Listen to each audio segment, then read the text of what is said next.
आपण प्रार्थना करूयात. हे माझ्या जीवा परमेश्वराचा धन्यवाद कर. हे माझ्या सर्व अंतर्यामा त्याच्या पवित्र नावाचा धन्यवाद कर. हे माझ्या जीवा परमेश्वराचा धन्यवाद कर. त्याचे सर्व उपकार तू विसरू नकोस. हे आमच्या स्वर्गीय पित्या, आज 2020 या वर्षकाठी आम्ही आलेले असताना उपकारसूत्रे भरलेल्या अंतकरणानं नम्र आणि लीन होऊन भग्न आणि अनुतप्त हृदयानं कृतज्ञ अंतकरणाने आम्ही सर्वजण तुझ्या स्वर्गीय सिंहासनाजवळ येतो आणि कबूल करतो परमेश्वरा, तुझ्या दयेमुळे आणि कृपेमुळे या संपूर्ण वर्षभर आम्हाला तू या जिवंतांच्या भूमीवर सुखी, समाधानी, आनंदी आणि निरोगी असं ठेवलंस. आम्हा प्रत्येकाला तू सहाय्य करता झालास. कोविड-19 ह्या जगव्यापी महामारीतून जात असताना आम्हा प्रत्येकाचं आरोग्य तू कायम राखलंस आणि वर्षभर आमचा प्रतिपाळ करून एक नवीन वर्षामध्ये पदार्पण करण्याची संधी तू आम्हाला प्राप्त करून दिलीस.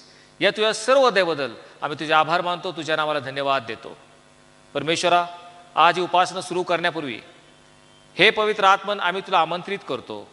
ये आणि तुझ्या मार्गदर्शनाखाली, तुझ्या सान्निध्याखाली, तुझ्या अभिषेकामध्ये ही संपूर्ण उपासना आत्म्याने आणि खरेपणाने करण्यास तू आमचा सहाय्य करता हो. धन्यतारक प्रभू येशू ख्रिस्त याच्या नावाने मागितलं म्हणून तो ऐक. आमेन. यावेळेस आपण परमेश्वराचे उपकारस्तुती करूयात, त्याच्या नावाला धन्यवाद देऊयात. एक विशेष गीत यावेळेस आपण ऐकणार आहोत.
Jai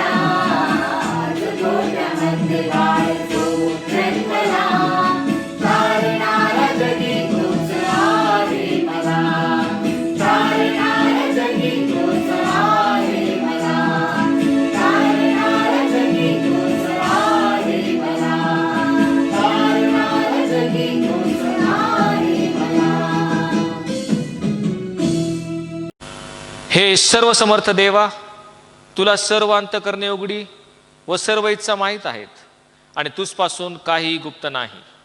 आम्ही पूर्णपणे तुझ्यावर प्रीती करावी व तुझ्या पवित्र नावाचा महिमा यथायोग्य वर्णावा म्हणून तू आपल्या पवित्र आत्म्याच्या प्रेरणेने आमच्या मनातील विचार शुद्ध कर. आमचा प्रभू येशू ख्रिस्त याच्या द्वारे. आमेन. आपला प्रभू येशू ख्रिस्त म्हणाला, हे इस्रायला ऐक, आपला देव परमेश्वर अनन्य परमेश्वर आहे आणि तू आपला देव परमेश्वर याजवर संपूर्ण अंतकरणाने, संपूर्ण जीवाने, संपूर्ण मनाने व संपूर्ण शक्तीने प्रीती कर. हीच पहिली व मोठी आज्ञा आहे. हिच्यासाठी दुसरी एक आहे की तू आपल्या शेजाऱ्यावर स्वतःसारखी प्रीती कर. याहून दुसरी कोणतीही आज्ञा मोठी नाही. या दोन आज्ञांवर सर्व नियमशास्त्र व संदेष्टांचे ग्रंथ अवलंबून आहेत. हे प्रभो, आम्हावर दया कर आणि ह्या तुझ्या सर्व आज्ञा आमच्या अंतःकरणातली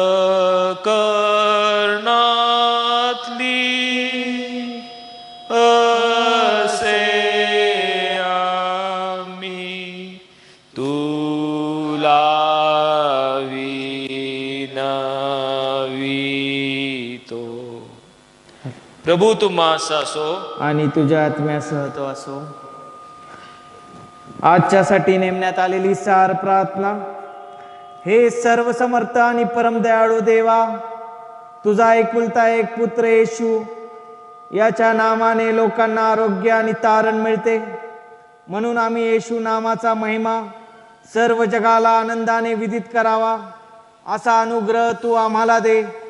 तुझ्यासह व पवित्र आत्म्यासह असणारा व सर्व काळ राज्य करणारा एकमेव देव आमचा प्रभू येशू ख्रिस्त याच्याद्वारे.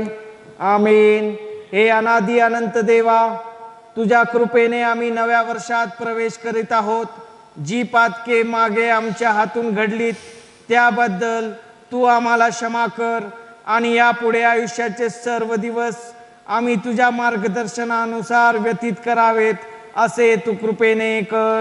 आमचा प्रभू येशू ख्रिस्त याच्याद्वारे. आमेन.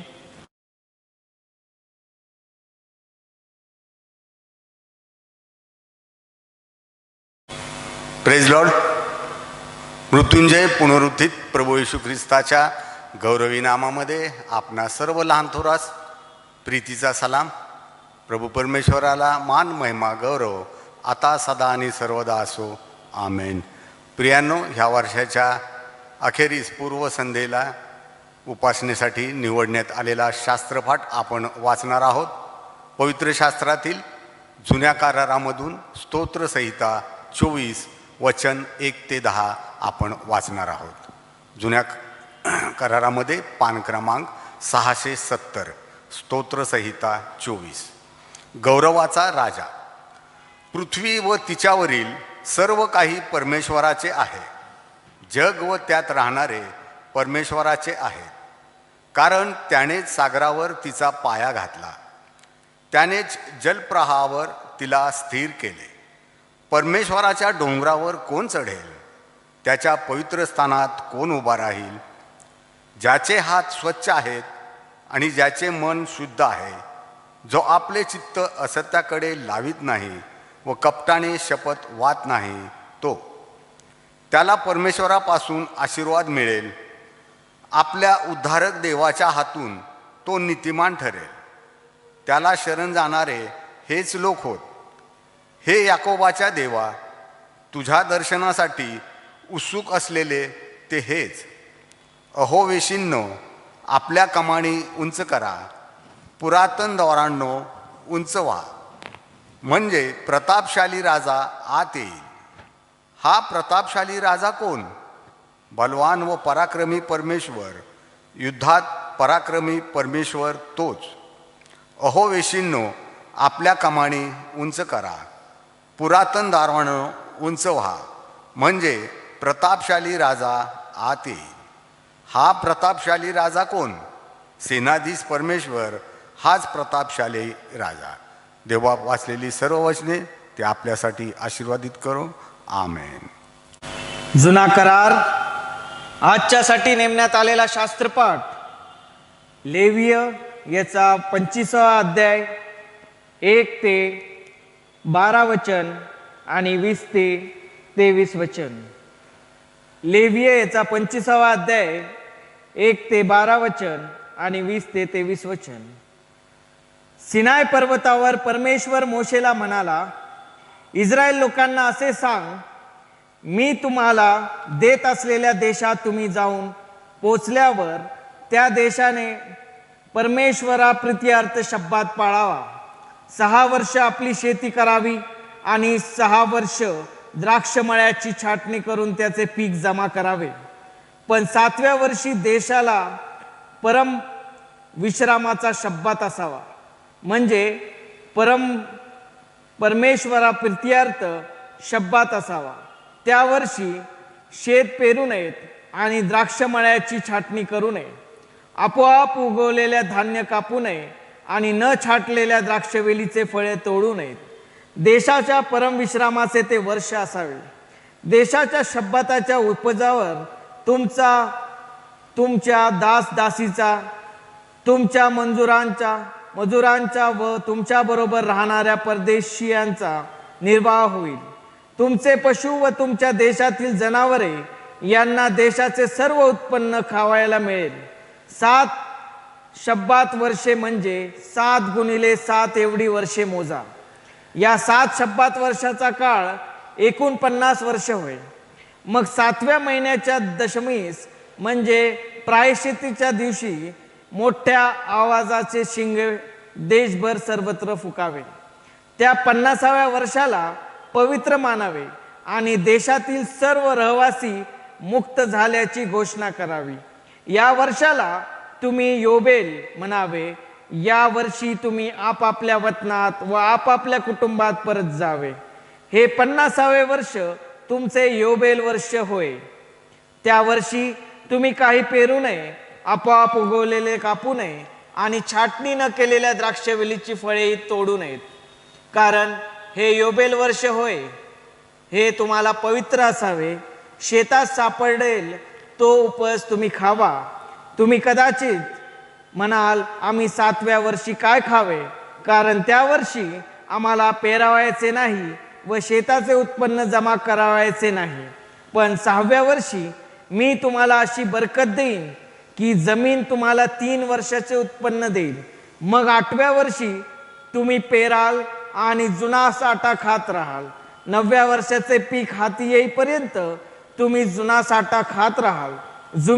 जमीन विकावायची तर ती कायमची विकून टाकावायची नाही, कारण जमीन माझी असून तुम्ही माझ्या आश्रयाला परके व उपरी आहात.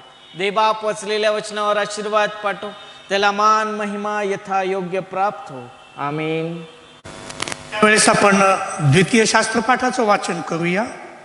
आजच्यासाठी नेमलेलं द्वितीय शास्त्रपाठ रोमकरास पत्र याचा 3रा अध्याय 21 ते 31 वचन आपण पाहणार आहोत.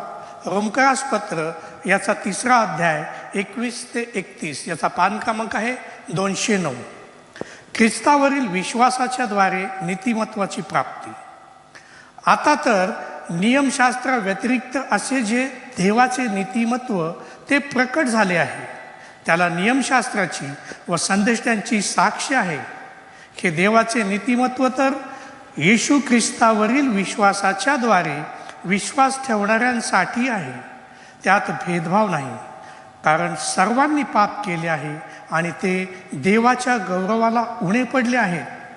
देवाच्या कृपेने येशू ख्रिस्तने खंडणी भरून प्राप्त केलेल्या मुक्तीच्या द्वारे ते विनामूल्य नीतिमान ठरितात.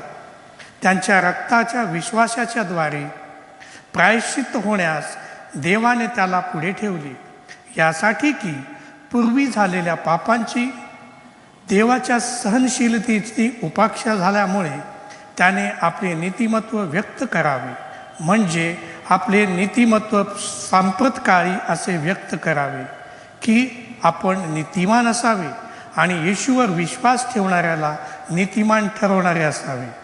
तर मग फुशारकी मारणे कोठे? ती बाहेरच्या बाहेर राहून गेली. कोणत्या प्रकारच्या नियमाने? कर्माच्या काय? नाही, तर विश्वासाच्या नियमाने. कारण नियमशास्त्रातील कर्मा वाचून मनुष्य विश्वासाने नीतिमान ठरतो असे आपण मानतो. किंवा देव केवळ यहुद्यांचा आहे काय? तो परराष्ट्रीयांचाही नव्हे काय? हो आहे. देव जर एकच आहे आणि तो सुलता झालेल्यांना विश्वासाने व न झालेल्यांना तशाच विश्वासाच्या द्वारे नीतिमान ठरवी, तर तो परराष्ट्रीयांचाही देव आहे. तर मग आपण विश्वासाने नियमशास्त्राला निरर्थक करीतो काय? कधीच नाही. उलट आपण नियमशास्त्राची स्थापना करीतो. येथे पत्रभाग समाप्त होतो. वाचलेल्या वचनात प्रभू परमेश्वर आपल्याला आशीर्वाद पाठवो. आमेन. शुभवर्तमान. आज करता नेमलेलं शुभवर्तमान लुककृत शुभवर्तमान याचा 4था अध्याय आणि 16व्या वचनापासून शुभवर्तमानास प्रारंभ होतो. हे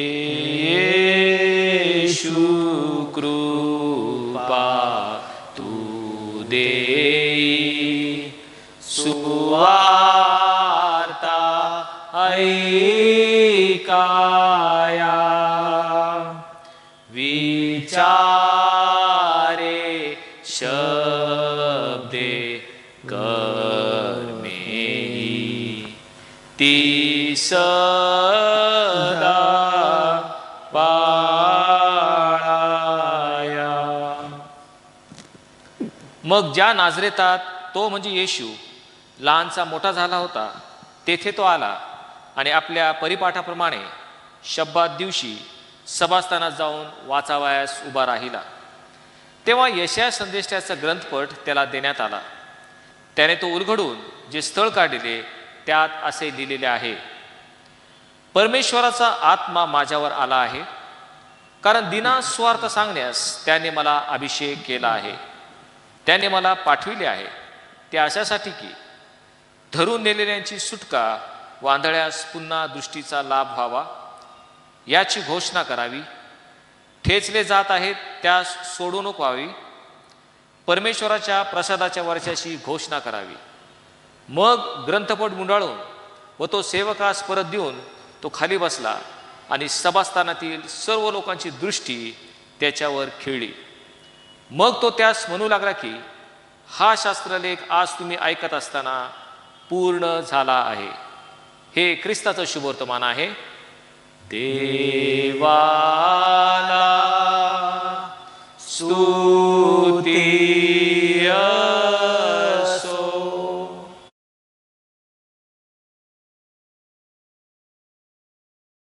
यावेळेस जो सिद्धांत संग्रह आहे तो आपण सर्वजण मिळून विश्वासानं एकत्रित प्रकट करूयात. सर्वसमर्थ एकच देव जो पिता, आकाश पृथ्वी आणि सर्व दृश्य व दृश्य वस्तू यांचा निर्माण करता, त्यावर मी विश्वास ठेवतो. आणि एकच प्रभू येशू ख्रिस्त जो देवाचा एकुलता एक पुत्र, जो सर्व युगांपूर्वी आपल्या पित्यापासून जनित झाला, देवापासून देव, प्रकाशापासून प्रकाश, खऱ्या देवापासून खरा देव, जो जनित आहे कृत नाही, जो पित्याच्या तत्वाचा आहे, ज्याच्याद्वारे अवघे झाले, जो आम्हा मनुष्यांसाठी व आपल्या तारणासाठी स्वर्गातून उतरला आणि पवित्र आत्म्याच्या योगे कुमारी मरियसपासून देहधारी होऊन मनुष्य झाला आणि पंत पिलाताच्या अधिकाराखाली आम्हासाठी ज्याला कृशी दिले, ज्याने दुःख भोगिले व ज्याला पुरले, जो शास्त्रलेखाप्रमाणे तिसऱ्या दिवशी पुन्हा उठला आणि स्वर्गात चढला आणि पित्याच्या उजवीकडे आसनस्थ झाला आहे, आणि जो जिवंतांचा व मेल्यांचा न्याय करायला गौरवाने पुन्हा येणार आहे, ज्याच्या राज्याचा अंत होणार नाही, त्यावर मी विश्वास ठेवितो.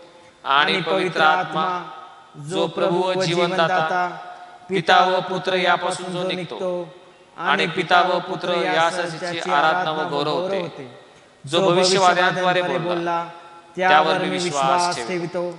अनेक पवित्र कॅथलिक व प्रेसिद्ध एकलेसीविषयी मी विश्वास धरतो.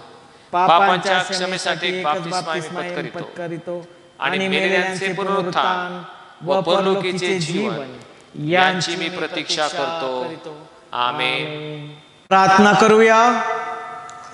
स्तुतीस पात्र गौरवी पित्या, राजांचा राजा, प्रभूंचा प्रभू, सेनाधीश परमेश्वर बापा, भयास योग्य माझ्या प्रेमळ पित्या, प्रभू आम्ही सर्व मंडळी, सर्व प्रियजन, सर्व देवाप्पा आज तुझ्या करुणा, तुझ्या कळपामध्ये देवाप्पा आम्ही एकत्रित झालो आहोत. तुझ्या पवित्र वेदीजवळ देवाप्पा आम्ही तुझी आराधना उपासना करण्यासाठी एकत्रित झालो आहोत दे बाप्पा. प्रभू परमेश्वर बापा, आम्ही पापी आहोत, पातकी आहोत, पण देवप्पा तू कृपाळू दयाळू बापा हेस. आमच्या पातकाच्या मानाने देवप्पा तू आम्हाला शिक्षा केली नाहीस. प्रभू आम्हा मानावरती तुझा रोष, तुझा राग देवप्पा जास्ती काळ राहत नाही. तरी देवप्पा तुझ्या कृपेमुळं आज आम्ही देवप्पा जिवंत आहोत आणि देवप्पा आम्ही तुझी आराधना आणि उपासना करू शकत आहोत. खरोखर बापा आम्ही आज इथे एकत्रित झालो आहोत आणि तुझ्या पवित्र मंदिरामध्ये आम्ही प्रार्थना आणि देवप्पा आराधना करण्यासाठी इथे आलो आहोत. तू स्वर्ग लोकामध्ये देवप्पा आमची सर्वांची प्रार्थना तू ऐक आणि देवप्पा त्याच्या बदले देवप्पा प्रत्येकाच्या विश्वासाप्रमाणे आम्हाला देवप्पा तू आशीर्वाद आणि देवप्पा सर्व काय देऊन तृप्त कर. प्रभू परमेश्वर बापा आम्हाला देवप्पा खास करून या 2020 वर्षामध्ये, या पॅन्डेमिकच्या काळामध्ये तू आम्हाला देवप्पा जिवंत ठेवलंस. खरोखर देवप्पा हा गेलेला काळ, हा मागील वर्ष देवप्पा हा भयानक होता आणि या सर्व मानव जातीवरती तुझा राग देवप्पा स्पष्ट दिसत होता. तरी पण देवबापा आम्हाला देवबापा आमच्या पातकांच्या मानाने, आमच्या पापांच्या मानाने आम्हाला शिक्षा झाली नाही. ही तुझीच कृपा आणि दया आहे की देवबापा यंदाचं वर्ष तू आम्हाला दिलेलं आहेस. आणि देवबापा जेणेकरून तुझी इच्छा आम्हाला कळत आहे तुझ्या वचनाप्रमाणे, गलतीकरास पत्र याचा 5 अध्याय 22 वचनाप्रमाणे तुला अपेक्षित असलेले जे पवित्र फळ तुला आमच्याकडून हवे आहे देवबापा. खरोखर देवबापा आम्ही तुझ्या विरोधात वागलो आणि देवबापा तुला दुखी केलं.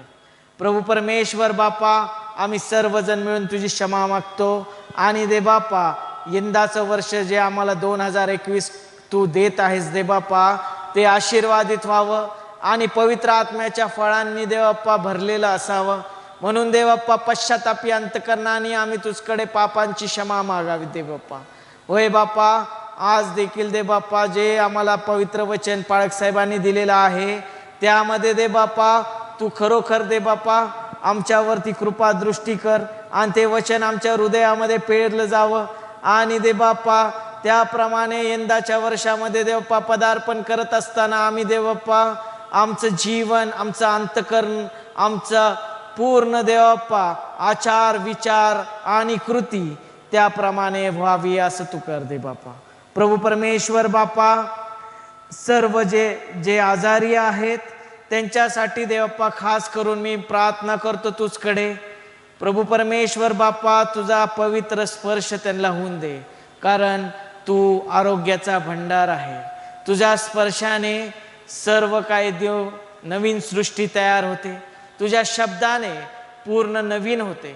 खरोखर बापा त्यांच्या पातकांची तू त्यांना क्षमा कर आणि देवबापा जिथे कुठे ते असतील देवबापा त्या प्रत्येकाच्या विश्वासाने देवबापा त्यांना पवित्र स्पर्शाने देवबापा शुद्ध पवित्र करून त्यांना आरोग्य दे, त्यांना दीर्घायुष्य देऊन तृप्त कर आणि त्यांच्या देवबापा अंतरून बदलून देवबापा ते पुन्हा समाजामध्ये वावरायला सुरू करावेत आणि साक्ष देऊन देवबापा तुझ्या राज्याचा गौरव करावा असं तू कृपेने कर.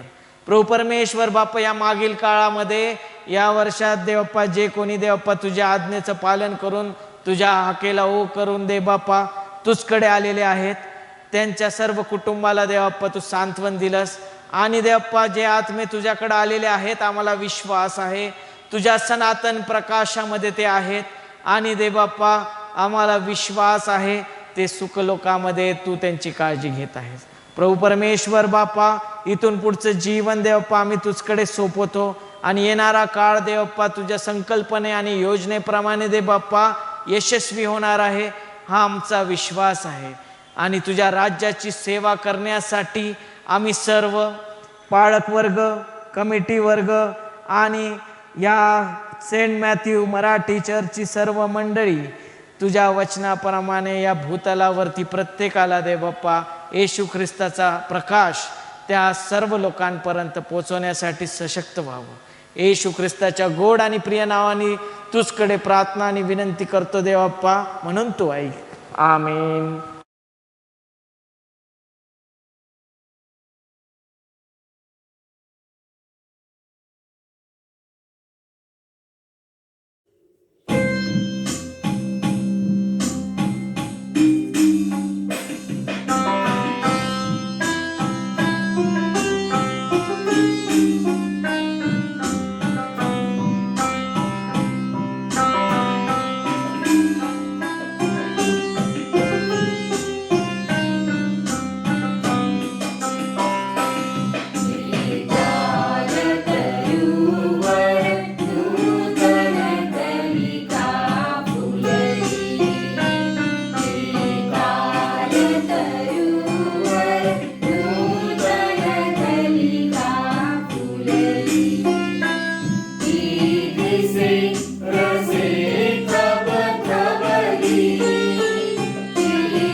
प्रार्थना करूयात. देवाचं वचन म्हणजे दुधारी तलवार. प्रभू, तुझं वचन मला योग्य रीतीने हाताळता यावं आणि त्याच्याद्वारे केवळ तुझ्याच पवित्र नावाचं गौरव व्हावं असं तू कर. प्रभू, आमचे नेत्र तू उघड आणि तुझ्या शास्त्रातल्या अद्भुत गोष्टी तू आमच्या नजरेस पाड. आमचे अंतःकरण तू उघड आणि त्या गोष्टी आत्मसात करण्यास तू आमचा सहाय्य करता हो. धन्यतारक प्रभू येशू ख्रिस्त, याच्या नावाने मागितलं म्हणून तो ऐक. आमेन. प्रियांनो, काही तासातच आपण 2021 या नवीन वर्षामध्ये पदार्पण करणार आहोत. 2020 हे वर्ष संपून नव्हे, एक पूर्ण दशक संपून एका वेगळ्या दशकामध्ये आपण प्रवेश करते होणार आहोत. आणि ह्या 2 वर्षांच्या मध्यावर आपण असताना 2020 हे वर्ष संपून 2021 हे वर्ष सुरुवात करण्यापूर्वी परमेश्वराचं कृतज्ञ अंतःकरणाने स्तवन करावं, त्याची आराधना करावी, त्याची उपकारस्तुती आणि गौरव करावं, हे योग्य आणि उचित आहे. आणि म्हणून 2021 ह्या वर्षामध्ये पदार्पण करण्यापूर्वी आपण परमेश्वराच्या वचनाकडं जाणार आहोत. 2020 हे वर्ष आपलं सर्वांस ठाऊक आहे. एक अत्यंत भयानक परिस्थितीमधून संपूर्ण जग 2020 या वर्षातून गेलं. अनेक पिढ्या जी घटना घडली नाही अशी एक घटना म्हणजे कोविड-19 ह्या जगव्यापी महामारीने संपूर्ण वर्षभरात मनुष्याला हैराण करून सोडलं. याचा अनुभव तुम्ही घेतलेला आहे, मी घेतलेला आहे. साधारण मार्च 2020 पासून आपली प्रार्थना मंदिरं देखील उपासनेसाठी बंद करण्यात आली होती. कोविड-19 ह्या जगव्यापी महामारीने जगाच्या पाठीवरील अनेक देशातील अनेक शहरामध्ये अनेक लोकांचा मृत्यू झालेला आहे. या महामारीमुळे कदाचित आपणातील काही प्रियजन, मित्रपरिवार, आप्तेष्ट हे आपण कदाचित गमावलेले असतील. केवळ मनुष्यहानी नाही तर अनेक ठिकाणी वित्तहानी देखील झालेली आपणास अनुभवायला मिळाली. अनेक लोकांच्या नोकऱ्या गेलेल्या आहेत. अनेक लोकांचे व्यवसाय डबघाईला लावून बुडालेले आहेत. आर्थिक नुकसान प्रत्येकाचं झालं आहे. एवढंच नव्हे, आमच्या लेकरांना शिक्षणापासून वंचित व्हावं लागलेलं आहे. आणि म्हणून ह्या सर्व संकटांना तोंड देत देत 2020 हे संपूर्ण वर्ष आपलं निघून गेलं. आणि जे तुम्ही आणि मी 2021 हे वर्ष पाहण्याची सुसंधी परमेश्वराने तुम्हाला आणि मला दिलेली आहे. संपूर्ण कोविड-19 ह्या जगव्यापी महामारीतून जात असताना आमचं आरोग्य परमेश्वराने कायम राखलं. त्या मृत्यूछायेच्या दरीतून जात असताना, त्या जीवघेण्या प्रसंगातून जात असताना परमेश्वराने आम्हाला सांभाळलं. त्याची कृपादृष्टी आमच्यावर केली, त्याची दयादृष्टी आमच्यावर ठेवली, आम्हाला आमच्या कुटुंबाला सुरक्षित ठेवलं. आणि म्हणून ह्या वर्षाखेर भग्न आणि अनुतप्त हृदयाने, कृतज्ञ अंतःकरणाने, उपकारस्तुतीच्या भरलेल्या मनानं आज परमेश्वराची आराधना, उपकारस्तुती, त्याचं धन्यवाद करण्यासाठी आपण सर्वजण एकत्र झालेलो आहोत. आणि प्रियांनो, पुढील जे वर्ष येणार आहे 2021 हे वर्ष हे आपणासाठी मोठ्या आनंदानं आणि उत्साहानं साजरं करण्याचं एक आगळं वेगळं वर्ष आहे. कारण एका जीवघेण्या प्रसंगातून बाहेर पडलेला असताना पुढील वर्ष आपल्यासाठी एक नवीन आशा, एक नवीन उत्साह हे घेऊन आलेला आहे. आणि म्हणून 2021 हे साल विशेषतः तुम्ही आणि मी जे ख्रिस्ती विश्वासणारे आहोत ते मोठ्या उत्साहानं, आनंदानं परमेश्वराला उपकारस्तुतीचं असं आपण सादर करणं हे योग्य आणि उचित आहे. यहुदी लोक, परमेश्वराचे लोक ज्याप्रमाणे एक विशिष्ट वर्ष ज्याला योबेल वर्ष म्हटलं जात ते साजरा करत, तशा प्रकारे तुम्हाला आणि मला 2021 हे येणारं नवीन वर्ष जणू का एखादं योबेल वर्ष आहे. योबेल वर्ष म्हणजे काय, ते कसं साजरं करायचं, त्याचा अर्थ काय, हे आपण यावेळेस पाहणार आहोत. कारण 2021 हे वर्ष आपण योबेल वर्षासारखं साजरं करावं तशी वेळ आणि परिस्थिती आता आलेली आहे. चला तर पाहूयात योबेल वर्ष, त्याचा अर्थ आणि यहुदी लोकांमध्ये त्याचं महत्त्व, त्याचा होणारा परिणाम याकडे आज आपण थोडा वेळ पाहणार आहोत. ज्यावेळेस परमेश्वराने इस्रायल लोकांना नियमशास्त्र दिलं त्या नियमशास्त्रामध्ये परमेश्वराने मोशेला सिनाय पर्वतावर बोलून 10 आज्ञा दिल्या आणि त्यातली 10 आज्ञांमधली जी चौथी आज्ञा आहे, शब्बात दिवस पवित्रपणे पाळ. ही आज्ञा आपल्या सर्वांच्या परिचयाची आहे. परंतु परमेश्वराने इस्रायल लोकांना 3 प्रकारचे शब्बात पाळण्याची आज्ञा दिली होती. ह्या 3 शब्बातांकडे आज आपण विशेष करून लक्ष देणार आहोत. त्यातला पहिला शब्बात आपल्या सर्वांच्या परिचयाचा आहे आणि तो म्हणजे नियमशास्त्रातील 10 पैकी चौथी आज्ञा. निर्गम याचा 20वा अध्याय आणि 8वं वचन यामध्ये परमेश्वर इस्रायल लोकांना सांगतो, शब्बात दिवसाची आठवण ठेवून तो तुम्ही पवित्रपणे पाळावा. 6 दिवस तुम्ही श्रम करावेत, परंतु 7वा दिवस हा परमेश्वर प्रित्यर्थ शब्बात आहे. त्या दिवशी तुम्ही कुठलेही कामकाज करू नये. तू, तुझा मुलगा, तुझी मुलगी, तुझा दास, तुझी दासी, तुझ्या वेशीच्या आतमध्ये असलेला उपरा याने देखील कुठलेही काम करू नये. कारण परमेश्वराने 6 दिवस आकाश, पृथ्वी, समुद्र व त्यातील सर्व काही निर्माण केले, परंतु 7वा दिवस परमेश्वराने विसावा घेतला आणि तो आशीर्वादित केला आणि म्हणून शब्बात तुम्ही पवित्रपणे पाळावा. ही परमेश्वराची इस्रायल लोकांना सक्त ताकीद होती. शब्बात दिवस पवित्रपणे पाळावा. शब्बात ह्या शब्दाचा अर्थ काय? शब्बात ह्या शब्दाचा अर्थ विसावा किंवा विश्रांती. परमेश्वराने 6 दिवस सृष्टी निर्मितीचं कार्य केलं. 6व्या दिवशी त्याने आपल्या प्रतिरूपाचा व आपल्याशी सदृश असा मनुष्य त्याने घडवला आणि 7व्या दिवशी परमेश्वराने विसावा घेतला. परमेश्वराने विसावा घेतला आणि तो दिवस आशीर्वादित करून तो पवित्र ठरवला, म्हणून त्याला शब्बात म्हणजे विसाव्याचा किंवा विश्रांतीचा दिवस. आणि म्हणून परमेश्वराने इस्रायल लोकांना आज्ञा दिली होती, 7वा दिवस हा तुमचा पवित्र दिवस असावा. शब्बात दिवसाची आठवण ठेवून तो पवित्रपणे पाळ. म्हणजे शब्बात दिवशी तू कामापासून विश्रांती घे, तो वेगळा कर, त्या दिवशी विसावा घे आणि त्या दिवशी तो दिवस पवित्रपणे पाळ. देवाप्रित्यर्थ तो पवित्र असावा. आणि यहुदी लोक ह्या आज्ञेचे काटेकोरपणे पालन करत होते.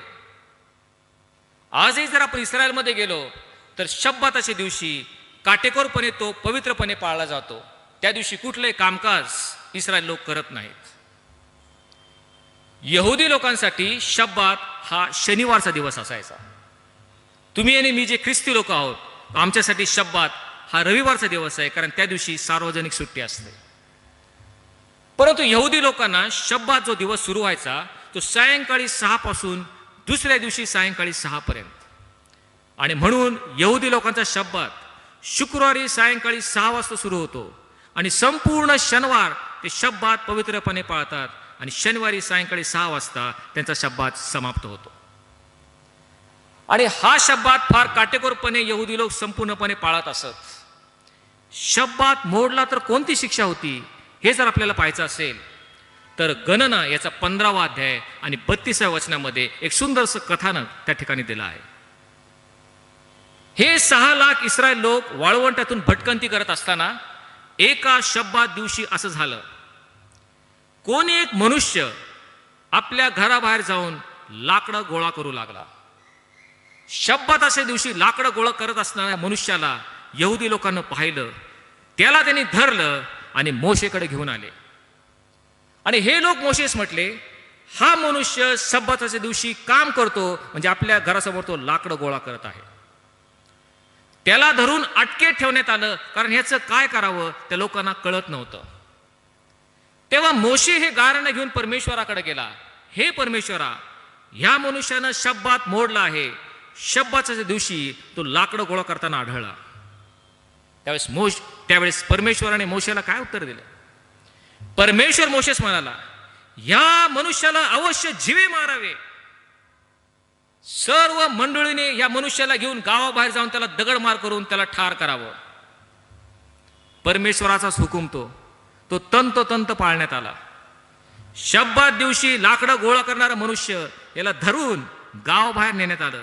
संपूर्ण मंडळीने त्याला दगडमार करून ठार केलं आणि तो मनुष्य मेला, असं पवित्र शास्त्र आम्हाला सांगतं. इतका कडक तो शब्बात पाळत होता. शब्बाताचं महत्व त्या यहुदी लोकांना होतं, कारण देवाची सक्त ताकीद होती. शब्बात दिवसाची आठवण ठेवून तो पवित्रपणे पाळ, तो पाळलाच गेला पाहिजे. शब्बाताच्या दिवशी कुठलंही कामकाज करायचं नाही. आणि म्हणून आपण पाहतो, ज्यावेळेस येशू आणि त्याचे शिष्य हे एकदा शेतातून चाललेले असताना, शब्बाताचा दिवस होता आणि त्याच्या शिष्यांना भूक लागली म्हणून शेतातील कणस तोडून ते खाऊ लागले. त्याच वेळेस शास्त्री, परुषी, यहुद्यांचे वडील यांची करडी कठोर नजर येशूच्या शिष्यांवर गेली आणि लगेच त्यांनी येशूकडे तक्रार केली. तुमचे शिष्य शब्बात मोडतात, कारण शब्बाच्या दिवशी कंस मोडून ते खातात, कारण कंस मोडणं, काम करणं हे शब्बाच्या दिवशी मान्य नव्हतं. अशा प्रकारे शब्बात कडकपणे पाळला जायचा. आणि म्हणून आपण पाहतो, अनेक वेळा येशू ख्रिस्ताने काही रोगाने देखील शब्बात दिवशी बरं केलं. ते शास्त्री, परुषी आणि मुख्य याजक यांना ते खपलं नाही, त्यांना ते मान्य नव्हतं. वाळलेल्या हाताच्या मनुष्याला ज्यावेळेस येशूने बरं केलं, त्यावेळेस असं म्हटलंय, शास्त्री, परुषी यांची डोके फिरली आणि त्याला कसं पकडावा यासाठी ते मसलत करू लागले, असं म्हटलेलं आहे. 38 वर्षाच्या दुखणेकराला येशूने बरं केलं. तो दिवस शब्बाताचा होता.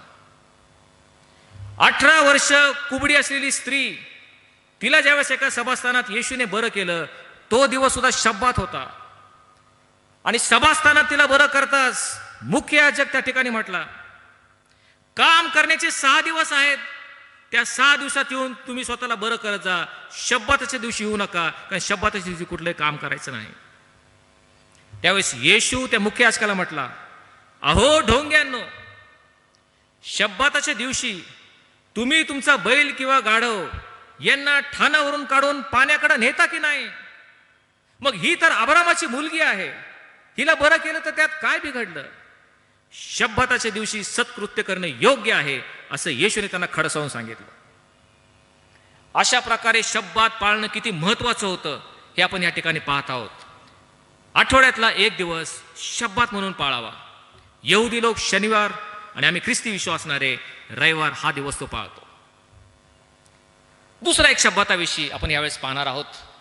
3 शब्बातापैकी जो दुसरा शब्बात आहे त्याचं वर्णन आपल्याला लेवियाचा ग्रंथ याचा 25वा अध्याय आणि पहिली 4 वचनं यामध्ये आपल्याला दिसतात. परमेश्वर मोशेला म्हणाला, सर्व इस्रायल राष्ट्राने परमेश्वर प्रित्यर्थ शब्बात पाळावा. हा शब्बात कोणता? लक्षपूर्वक ऐकूयात. परमेश्वर म्हणतो, 6 वर्ष आपली शेती करावी व त्याचे पीक तुम्ही जमा करावं, पण 7व्या वर्षी देशाला परमविश्रांतीचा शब्बात व्हावा. त्या वर्षी तुम्ही शेती करू नये, नांगरणी करू नये आणि कुठलेही पीक तुम्ही कापू नये, द्राक्ष मळ्याची छाटणी तुम्ही करू नये. हा शब्बात कोणता?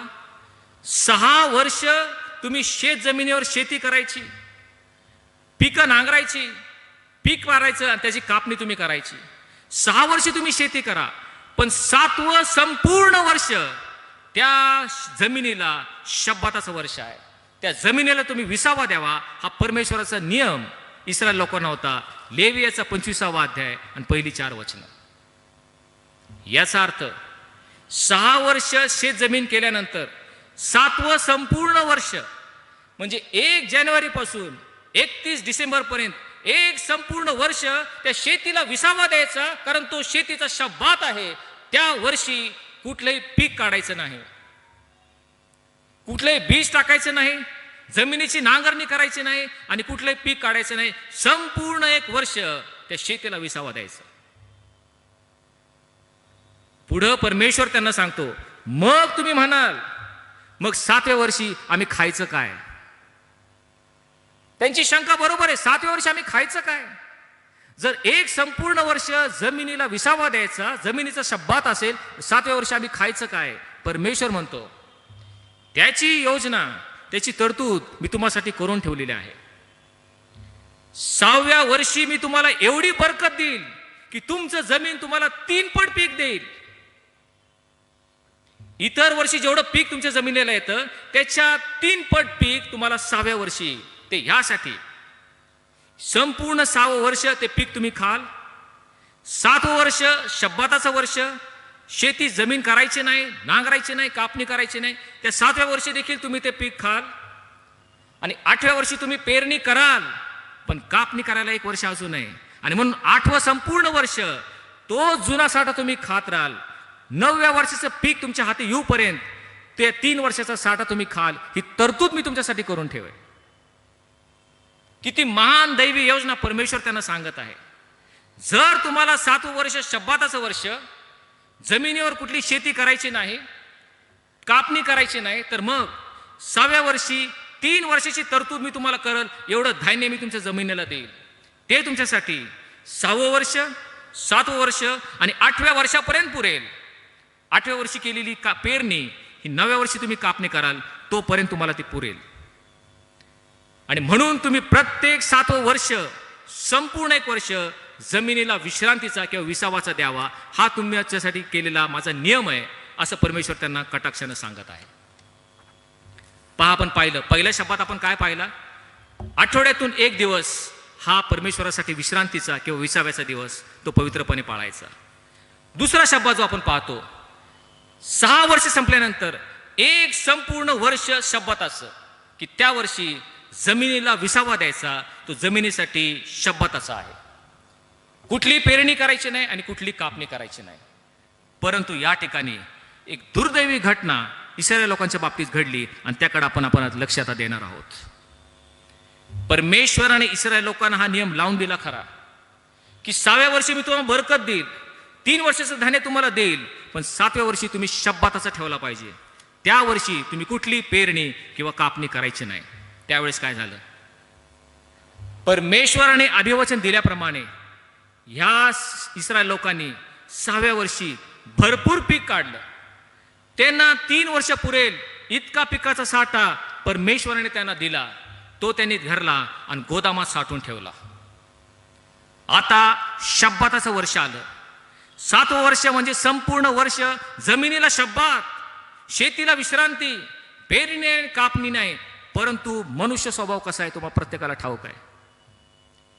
मनुष्य हा जन्मतः स्वार्थी प्राणी आहे. मनुष्य 1 नंबरचा हावरा आहे, तो हावरट आहे. आणि म्हणून यहुदी लोकांनी केलं काय? 6व्या वर्षी तिप्पट पीक मिळालेलं कोठारात साठवून ठेवलं आणि मग त्यांनी विचार केला, 7व्या वर्षी जरी आपण त्या जमिनीला पेरणी केली, त्याची कापणी केली, तर काय बिघडतं? का म्हणून वर्षभर जमिनीला विश्रांती द्यायची? आपण पुन्हा शेती करू. आणि यहुदी लोकांनी देवाच्या आज्ञेविरुद्ध, त्याच्या वचनाच्या विरुद्ध 7व्या वर्षी देखील जमिनीवर पेरणी केली, ती कापणी केली आणि आलेलं अधिक धान्य पुन्हा त्याने आपल्या कोठारात साठवून ठेवलं. यहुदी लोकांनी शब्बात वर्ष पाळलं नाही. परमेश्वराने त्यांना कडक आज्ञा दिली होती, मी तुम्हाला 3 वर्षाचं धान्य देईल, 7वं वर्ष तुम्ही शब्बाताचं पाळावं. पण यहुदी लोकांनी शब्बाताचं वर्ष पाळलं नाही. 7व्या दिवशी सुद्धा पुन्हा पेरणी, पुन्हा कापणी, जमिनीला विसावा दिला नाही. शब्बात वर्ष संपलं आणि हे यहुदी लोक परमेश्वराकडे पाहत आहेत. त्यांना वाटलं परमेश्वर ईर्ष्यावान आहे, क्रोधाविष्ट आहे, कोपायमान आहे, तो आम्हाला शासन करेल, ही त्या यहुदी लोकांची कल्पना. परंतु शब्बात वर्ष संपलं तरीही यहुदी लोकांवर कुठलीही मरी आली नाही. परमेश्वराचा शाप त्यांच्यावर आला नाही. कुठली रोगराई त्यांना झाली नाही. कुठल्याही शत्रूच्या पारतंत्र्यात हे लोक गेले नाहीत. आणि ह्या लोकांना वाटलं आमचा परमेश्वर दयाळू, कृपाळू, मंदक्रोध आणि दयामय आहे. परमेश्वराने आम्हाला क्षमा केली आहे. आमच्या ह्या जे काय आम्ही आज्ञा मोडली त्याकडे त्याने दुर्लक्ष केलेलं आहे.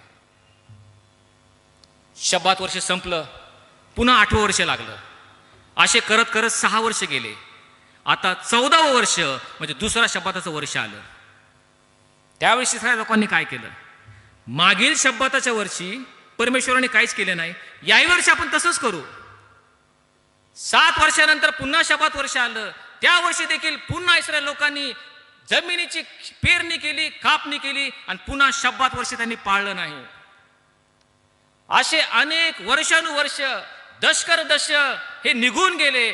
पण यहुदी लोकांनी एकदाही शब्बात वर्ष पाळलं नाही, जमिनीला विसावा दिला नाही. प्रत्येक शब्बात वर्षी ते पेरणी करत गेले, कापणी करत गेले आणि देवाच्या इच्छेविरुद्ध, देवाच्या आज्ञा भंग करून त्यांनी देवाला कोप आणला. पण ते त्या ठिकाणी विसरले की परमेश्वर झाडा घेणारा परमेश्वर आहे. त्या स्वर्गातून परमेश्वर आपल्या यहुदी लोकांकडे पाहत होता. त्याचे निवडलेले इस्रायल लोक, त्यांना एक आज्ञा त्यांनी देऊ केली होती. प्रत्येक 7वं वर्ष शब्बाताचं वर्ष तुम्ही माझ्यासाठी पवित्र ठेवावं, जमिनीला परम विश्रामाचं वर्ष असावं, ही मी तुम्हाला आज्ञा दिली खरी, पण तुम्ही ती आज्ञा पाळली नाही. स्वर्गातून परमेश्वर यहुदी लोकांकडे पाहत आहे. वर्षानुवर्ष निघून गेले, परमेश्वराने काही केलं नाही. परमेश्वराच्या न्यायाची तरवार अजून म्यानातून बाहेर पडली नव्हती, पण परमेश्वर सर्व काही स्वर्गातून पाहत होता. कसे माझे लोक माझ्या आज्ञेचा अवहेर करत आहेत, शब्बात वर्ष ते पाळत नाहीत, हे परमेश्वराने पाहिलं.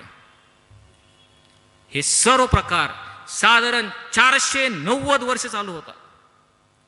490 वर्षाच्या प्रदीर्घ काळामध्ये अनेक वेळा प्रत्येक 7वं वर्ष शब्बाताचं वर्ष आलं, पण यहुदी लोकांना तो शब्बात पाळला नाही, जमिनीला विसावा दिला नाही. प्रत्येक वर्षी पेरणी आणि कापणी केली, देवाची आज्ञा त्यांनी अवमानली आणि देवाला क्रोधाष्टव त्यांनी केलेला आहे, हे आपण पाहतो.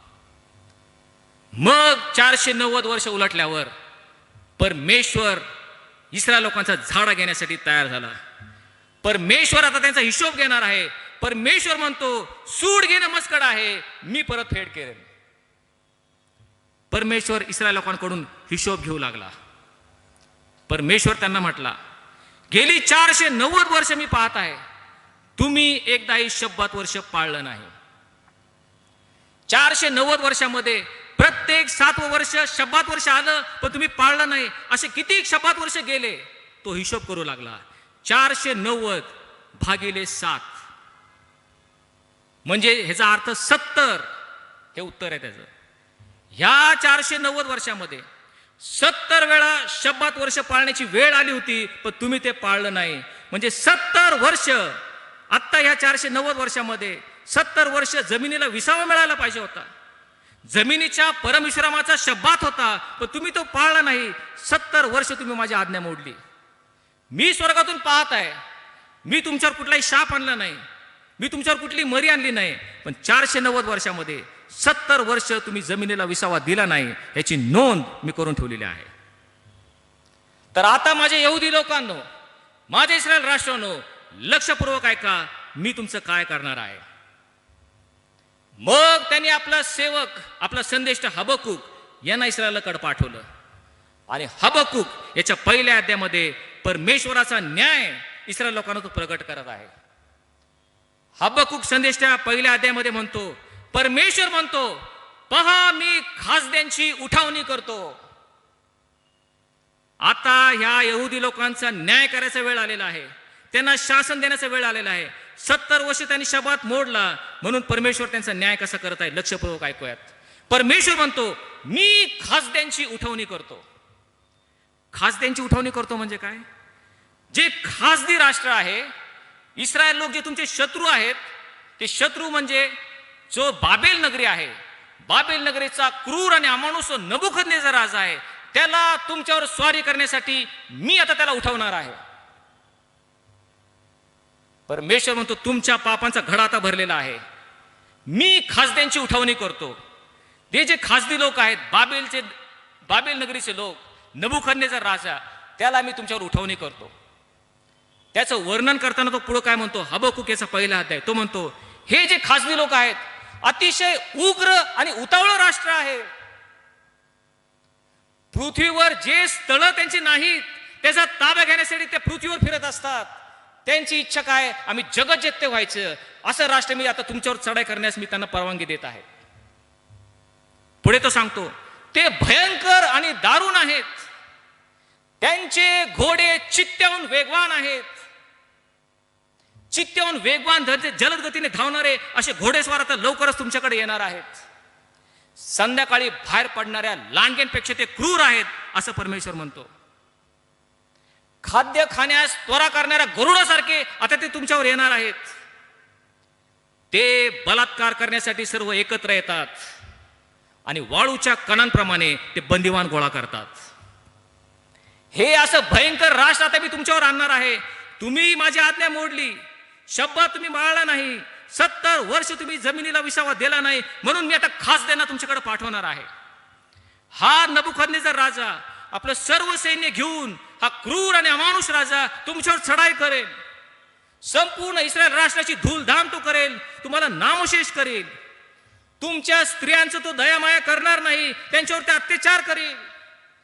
तुमच्या डोळ्यात एका तुमच्या मुलाबालांचा घात ते करतील. संपूर्ण नगरी ते उद्ध्वस्त करतील, तुमचा विनाश ते करतील आणि तुम्हा सर्व लोकांना ते बंदिवासात घेऊन जातील. तुम्ही माझ्या आज्ञा अवमानली, आता सूट घेण्याचा वेळ आलेला आहे. तुम्हा सर्व लोकांना हे खासदी लोक आपल्या शहरामध्ये बंदिवासात घेऊन जातील आणि 70 वर्ष तुम्ही तिथे बंदिवासात राहाल. त्या 70 वर्षामध्ये ही संपूर्ण इस्रायलची जमीन ही ओसाड आणि वैराण राहील. त्या जमिनीला 70 वर्ष शब्बात मिळेल. तुम्ही शब्बात पाळला नाही, जमिनीला विसावा दिला नाही, म्हणून जमिनीला विसावा देण्याची, जमिनीला शब्बात देण्याची ही माझी पद्धत आहे का?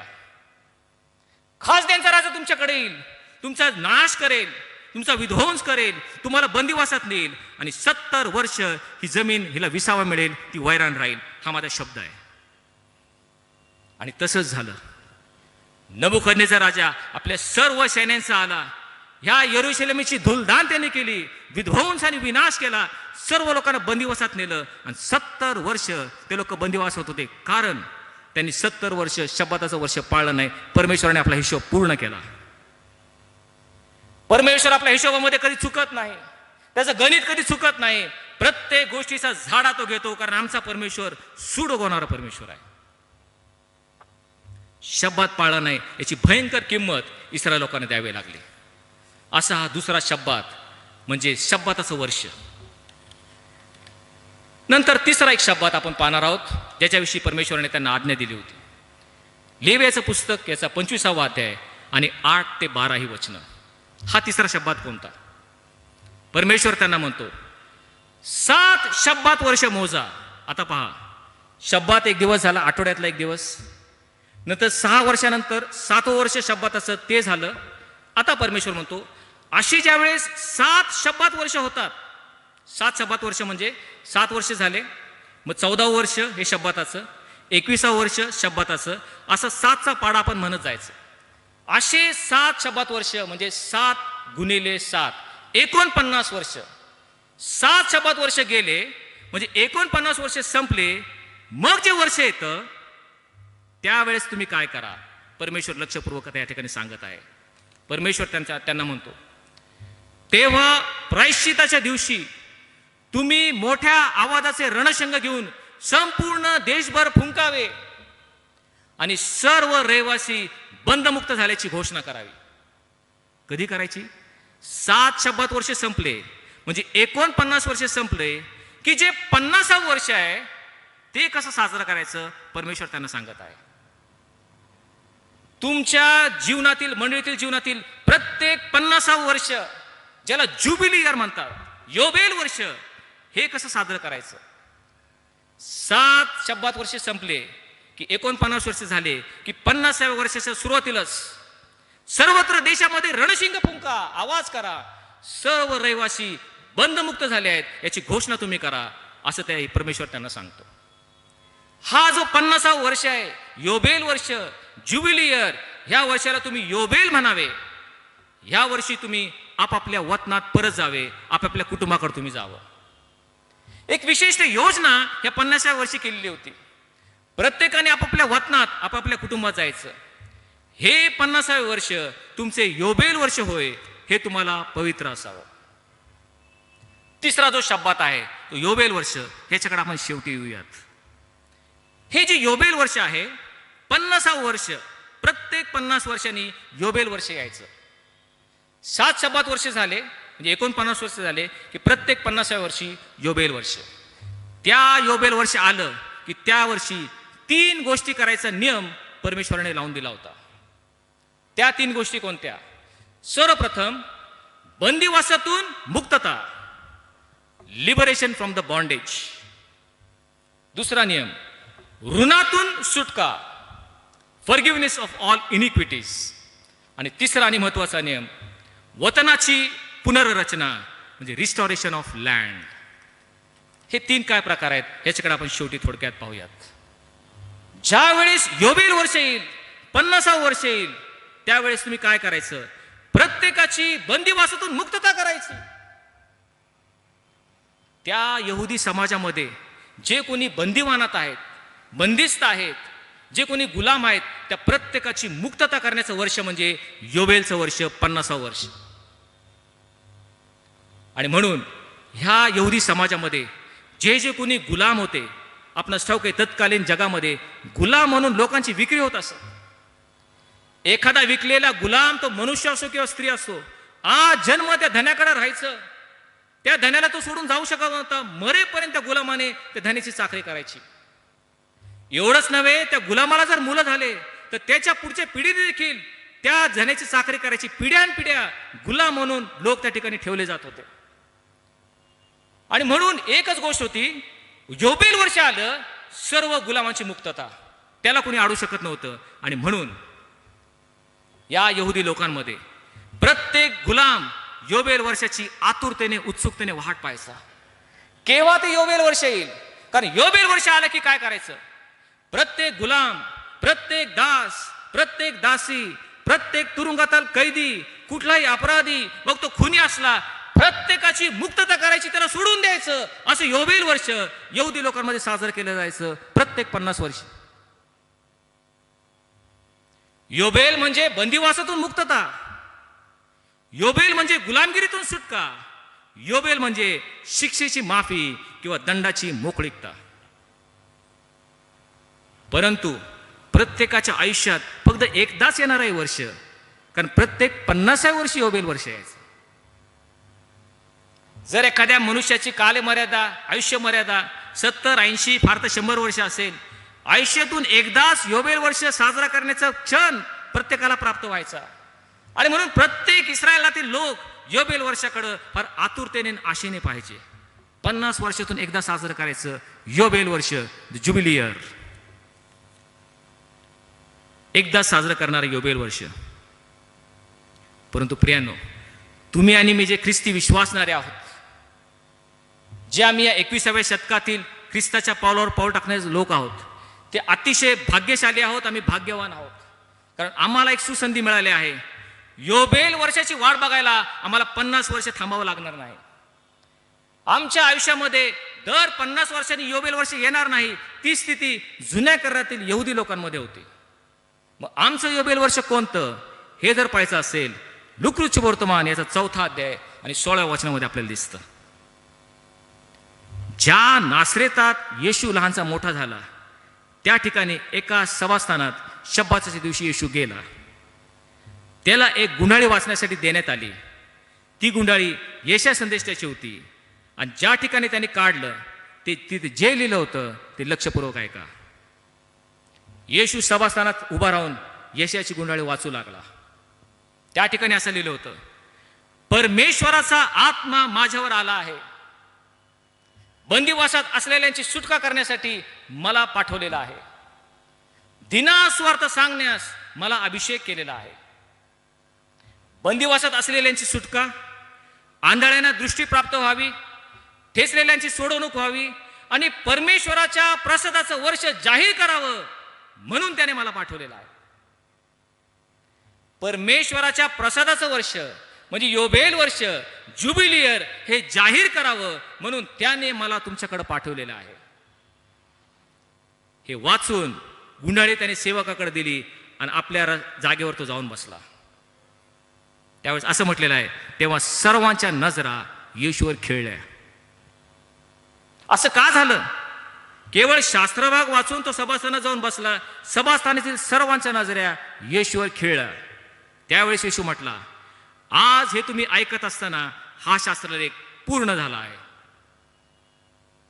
हा शास्त्रलेख कसा पूर्ण झाला? येशू म्हणतो, मी योबेल वर्षाचं जाहीर करायला तुम्हाला आलेलो आहे.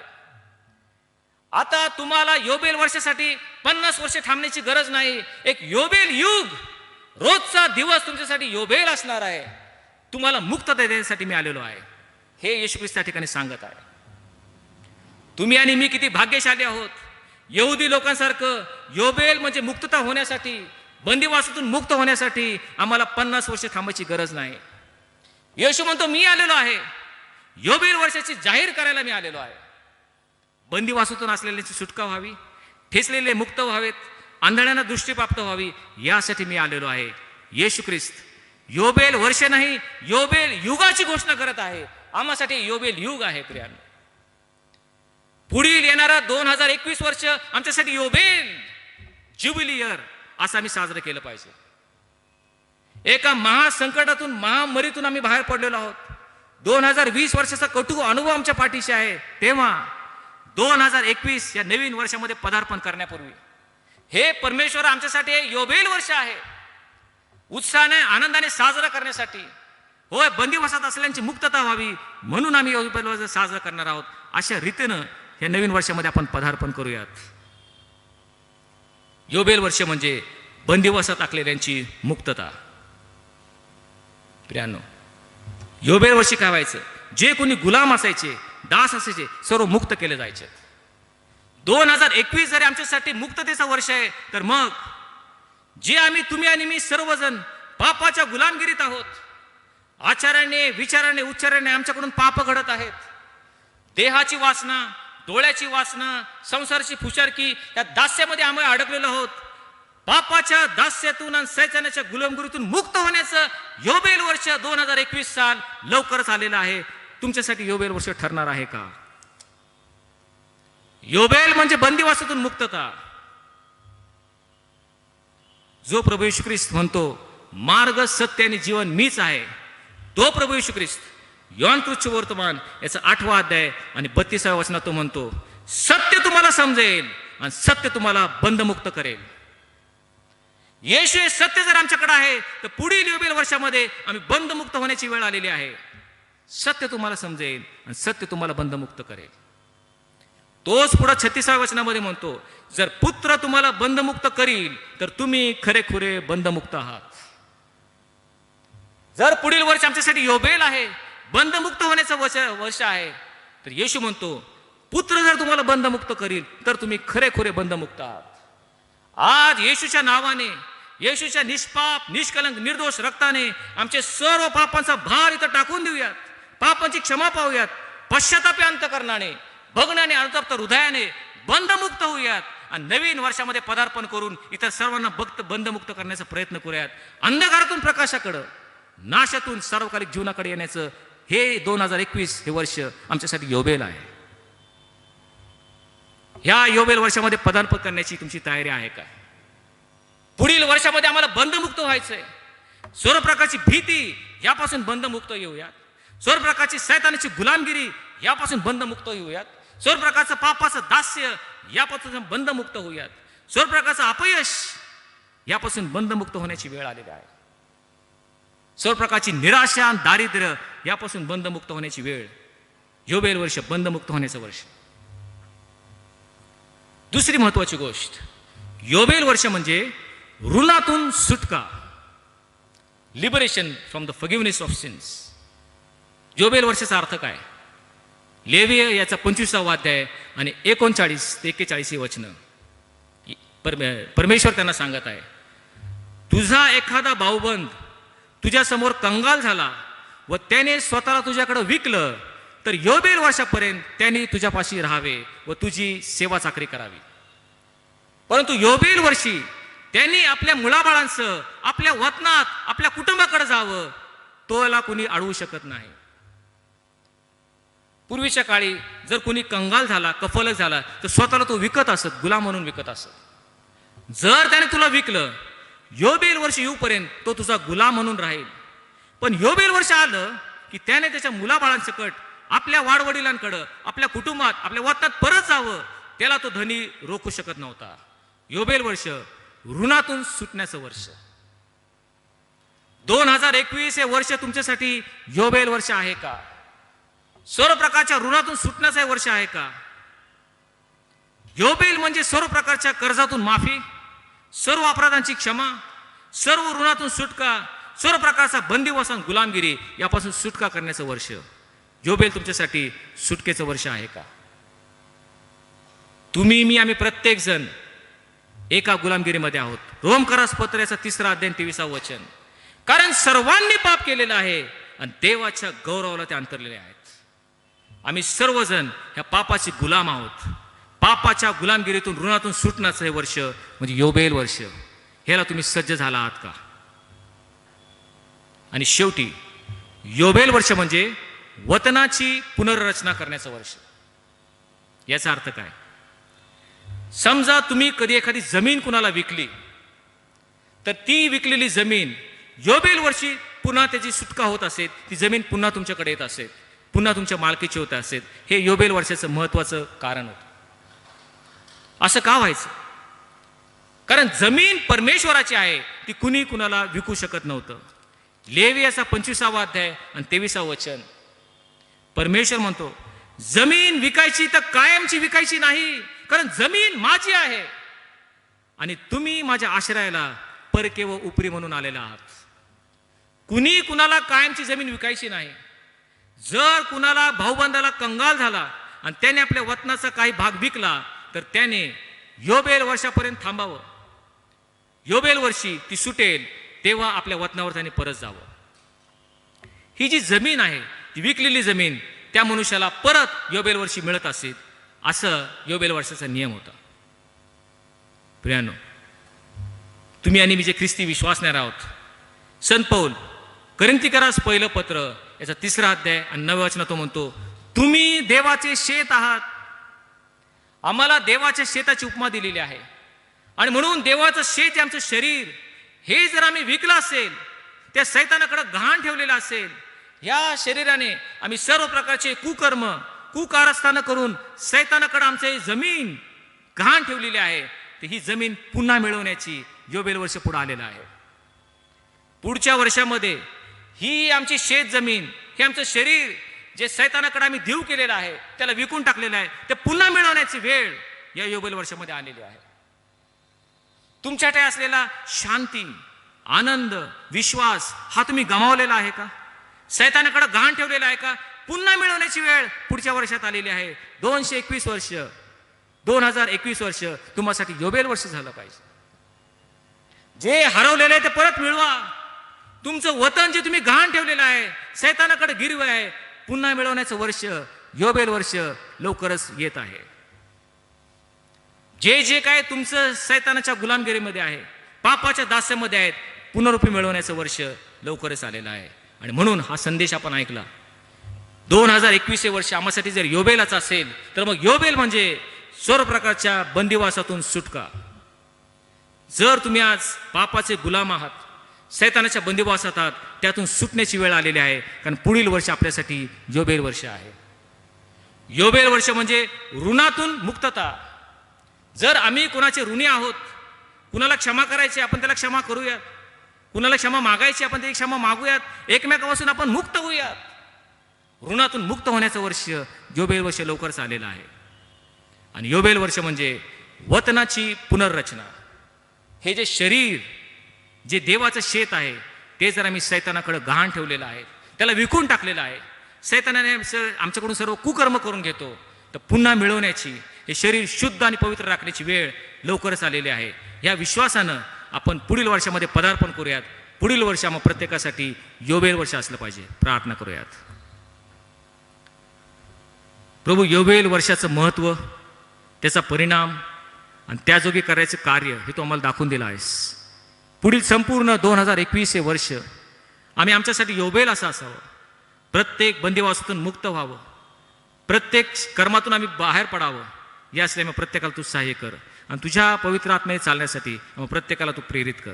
धन्यवाद प्रभू येशू ख्रिस्त, याच्या नावाने मागितलं म्हणून तो ऐक. आमेन.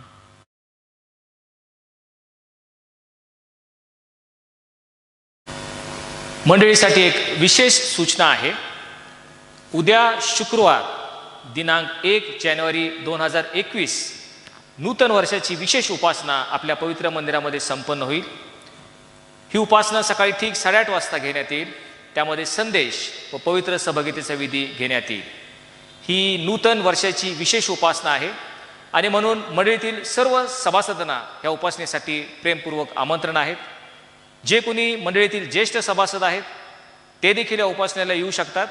ह्या ज्येष्ठ सभासाठी बसण्याची एक खास व्यवस्था करण्यात आलेली आहे. आणि म्हणून नूतन वर्षाची उपासना उद्या शुक्रवार दिनांक 1 जानेवारी 2021 रोजी सकाळी 8:30 वाजता आपल्या पवित्र मंदिरामध्ये संपन्न होईल. आपण सर्वजण आवर्जून या उपासनेला यावं. विशेष करून येताना आपण फेस मास्क आणण्याचं विसरू नये आणि आपण सर्वजण येऊन नूतन वर्षाच्या उपासनेमध्ये सहभागी होऊयात.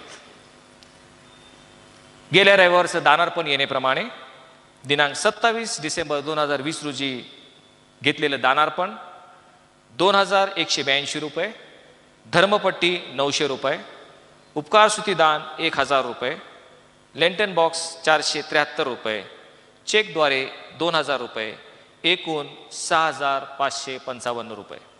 आपणा सर्वांना ख्रिस्तात सलाम.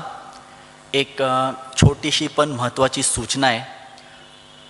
दरवर्षी आपण आपल्या चर्चचे कॅलेंडर्स प्रिंट करतो.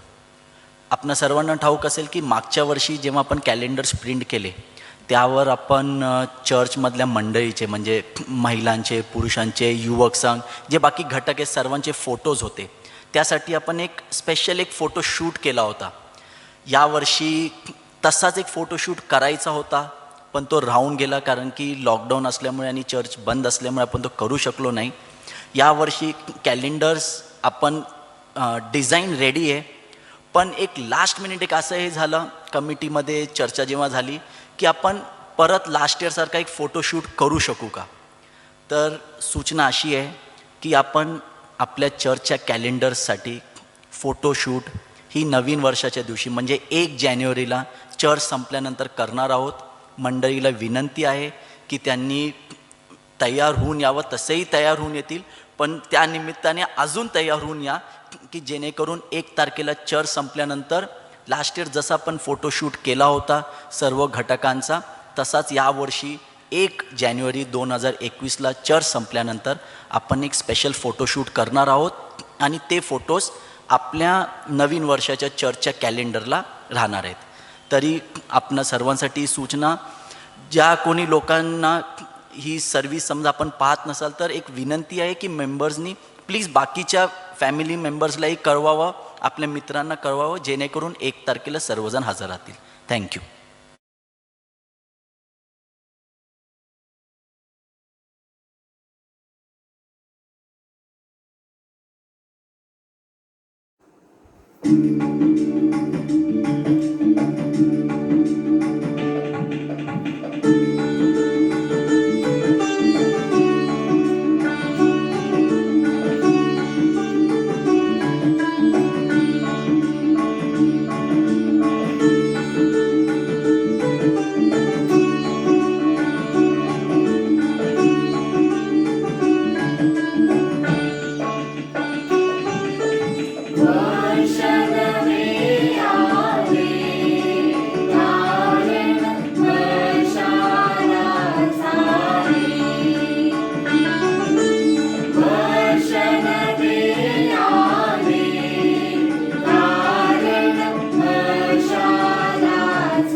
यावेळेस आपण सर्वजण प्रभूने शिकवलेली प्रार्थना म्हणूयात.